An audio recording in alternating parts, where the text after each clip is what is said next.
अक्सर मैंने देखा है जिनके बच्चे जवान हो गए हैं, जिन्होंने कॉलेज से पास आउट हो गए हैं या नौकरी-वोकरी करने लगे हैं, तो वो एक सवाल पूछते हैं, सर मेरे बच्चे की शादी लव मैरिज होगी या अरेंज मैरिज? क्यों पूछते हैं?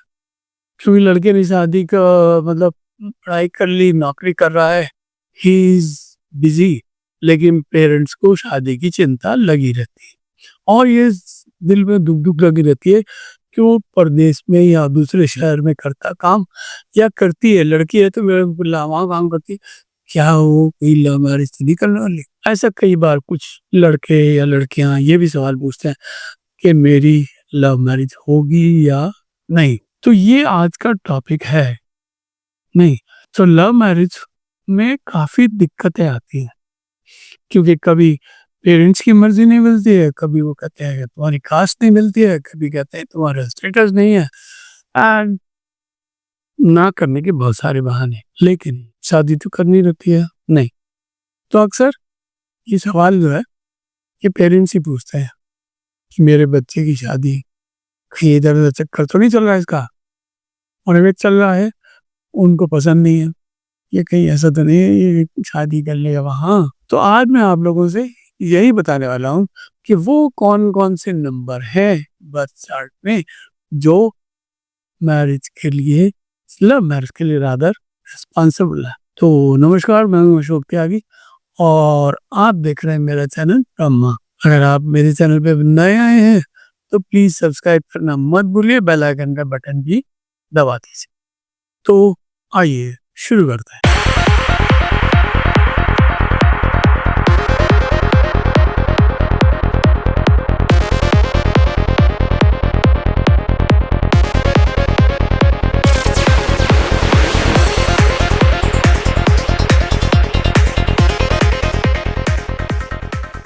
लव मैरिज करने के लिए जो बेसिक रिक्वायरमेंट है, यह है कि आपको एक अदद लड़की चाहिए जिससे आपको प्रेम हो, है कि नहीं? या एक अदद लड़का चाहिए जिससे आपको प्रेम हो। और आप दोनों की न्यूमेरोस्कोप में वो नंबर होने चाहिए जो इस चीज़ को सपोर्ट। तो मैं एग्ज़ाम्पल भी दूँगा, बट उससे पहले आपको बताऊँ कि सबसे पहला वो नंबर जो लव मैरिज को सपोर्ट करता है, वो है वीनस का नंबर, नंबर 6। जी, वीनस एक ऐसा प्लैनेट है ना, जिसका पोर्टफोलियो, जिसकी सीमाएँ बहुत अनंत दूर-दूर तक है। वो उसका हर फ़ील्ड में है, चाहे वो पैसा हो, चाहे वो वैभव हो, चाहे वो ऐश्वर्य हो, चाहे वो किसी का सम्मान हो, हैं? या किसी की संपत्ति हो, सब कुछ, फैमिली हो, सबके लिए 6 नंबर बहुत दूर-दूर तक रिस्पॉन्सिबल है। तो सबसे पहले तो नंबर है, नंबर 6 का होना ज़रूरी। अब अगर 6 नहीं है तो दूसरा नंबर है नंबर 5, बुध, बुद्धि। वो बुद्धि जानता है, वो बैलेंसिंग जानता है, वो ऐसा कम्युनिकेशन बहुत अच्छी करना जानता है। 5 नंबर का होना भी बहुत ज़रूरी है, अगर आपको प्रेम विवाह करना है तो। अगर 5 भी नहीं है, 6 भी नहीं है, तो फिर कम से कम 2 बार 7 का होना आवश्यक है।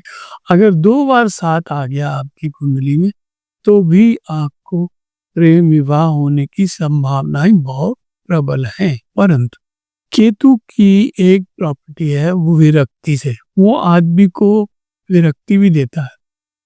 तो उस केस में कहीं ऐसा डाउट हो जाता है कि over a period of time there may be separation, कुछ भी हो सकता है। अब सेपरेशन का मतलब ये नहीं कि आप डाइवोर्स ही हो जाएगा या कुछ ऐसा हो जाएगा। ऐसा भी हो सकता है ना कि आप कहीं दूसरी नौकरी नौकरी कर रहे हैं और वाइफ कहीं और कर रही है, या वाइफ यहाँ काम करती है, हस्बैंड विदेश में है तो सेपरेशन ना। हैं तो साथ-साथ रहते तो एक ही जगह है, लेकिन दिल में खटास आ गया, मिलते नहीं एक-दूसरे से, वो भी सेपरेशन है। यानी 7 नंबर से ऐसी संभावनाएँ बढ़ता है। फिर एक नंबर और है, जो इमोशंस से जुड़ा हुआ है, जो दिल का मामला है, जो हमेशा हमें प्रेम को करने के लिए, फिक्शन अटैचमेंट के लिए है नंबर 2।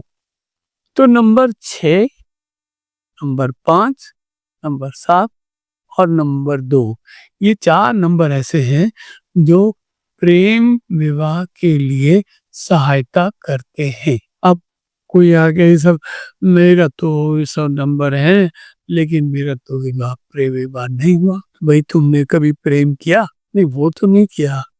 तो प्रेम नहीं किया तो प्रेम विवाह कहाँ से होगा? ऐसा भी होता है। तो मैं आपको समझाने के लिए 2 डेट ऑफ बर्थ देता हूँ। पहली डेट ऑफ बर्थ है, देखिए 5/10/1998, ये मान लीजिए किसी लड़के की डेट ऑफ बर्थ। और दूसरी डेट ऑफ बर्थ है 4 जुलाई 2002, ये किसी लड़की की डेट ऑफ बर्थ है। अब इन दोनों के अंदर हम देखते हैं कि 5 और 6 का कॉम्बिनेशन कुछ बनता है क्या।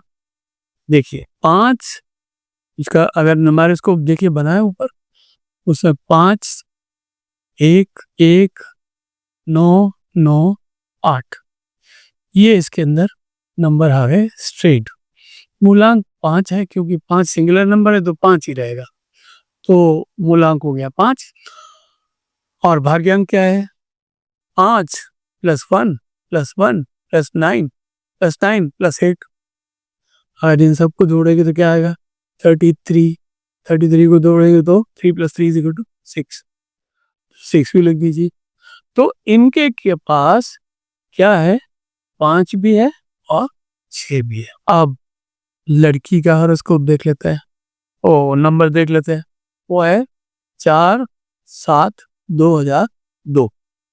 ठीक है, इनका भी और न्यूमेरिस्कोप बना लीजिए। 4 आ गया, 7 आ गया, 2 आ गया, 2 आ गया, बस। अब इनको सबको आप वो कर लीजिए। मूलांक कितना है? 4। भाग्यांक कितना है?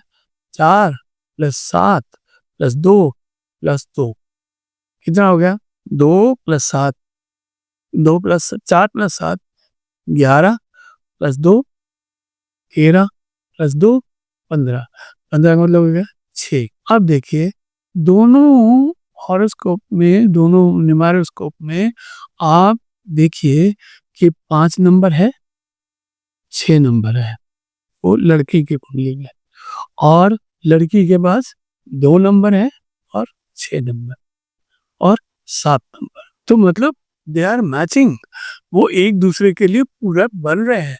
देयर इज एवरी पॉसिबिलिटी कि अगर ये लोग प्रेम विवाह में, प्रेम प्रसंग में हैं तो इनका प्रेम विवाह हो सकता है। आप भी अपना निकाल सकते हैं। अगर आपको ये जानना है तो कागज कलम ले लीजिए और निकाल लीजिए। और अगर आपको कुछ समझ ना आए, मैं हूँ, आप मुझसे कांटेक्ट कर सकते हैं, मैं आपको बता दूंगा। और दोनों की कुंडली दिखानी पड़ेगी, या आप अपनी दिखाइए, मैं देखूंगा कि आपके पास ये पॉसिबिलिटी है कि नहीं। ठीक है ना? तो छोटा सा वीडियो था, उम्मीद है कि आपको पसंद आया होगा।